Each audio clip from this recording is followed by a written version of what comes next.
ఏనాడు నీ పరిపాలన మాకు వరం, నీ వల్లే ఈ రాష్ట్రపు సంక్షేమం సత్యం నిత్యం సఫలం. జనగణ మంగళ గాయకుడా, ఘనమగు చరితల నాయకుడా, పలుతరములు మము పరిపాలించర స్వామికుడా.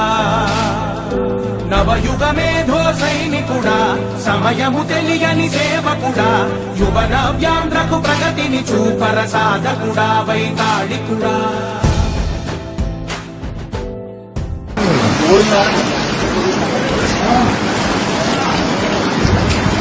ఎంతో ఆనందంగా ఉంది. ఈ నీరు మళ్ళీ 5 ఏళ్లు జగన్మోహన్ రెడ్డి దుర్మార్గంగా మన రైతులు పంటలు పండకుండా 5 ఏళ్లు ఆపేశాడు.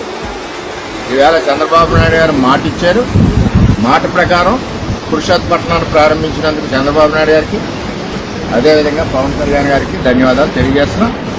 పిఠాపురం రైతులు ఇంకా 5 ఏళ్లు బ్రహ్మాండమైన పంటలు మనం 2 పంటలు సురక్షితంగా పండించుకుంటాం. పని చేయించే ప్రభుత్వంలో పనులు ఎలాగ చకచకా సాగుతాయో, ఈ రోజు మన ప్రభుత్వం ఏర్పడిన నెల రోజుల్లోనే గత 5 సంవత్సరాలుగా పలాసాకి ఒక్క చుక్క కూడా నీరు అందించలేని అప్పటి అసమర్థ ప్రభుత్వం వైసీపీ ప్రభుత్వం, అప్పటి అసమర్థ మాజీ మంత్రి అప్పలరాజు గారు ఏ కబుర్ను చెప్పినా నెల రోజుల లోపల 5 సంవత్సరాల తర్వాత ఈ రోజు పలాస ప్రజలకి, ముఖ్యంగా చెప్పాలంటే రైతులకి టేలెండ్కి నీరు అందించారు, వంశధార నీరు.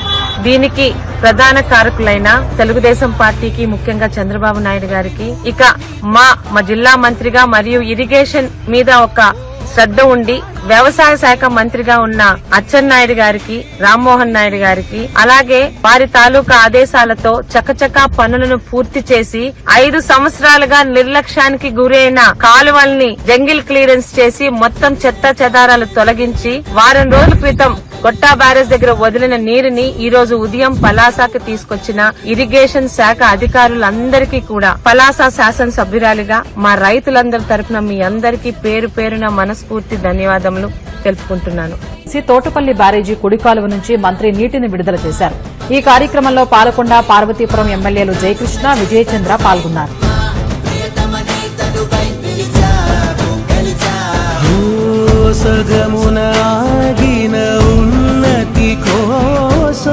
ఆంధ్రుల కల అమరావతి కోసం ఓలవరం సాకారము చేయగా పటిదారికి దీపముని వై రాష్ట్రము నేలగరావా రావా.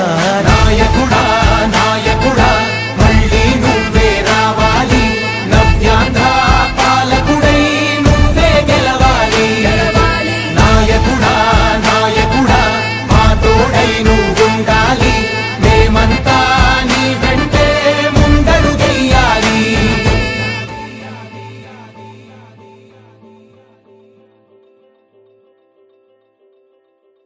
రాష్ట్రం బాగుపడాలంటే కనీసం రాజధాని లేని రాష్ట్రం ఏదంటే మనదే.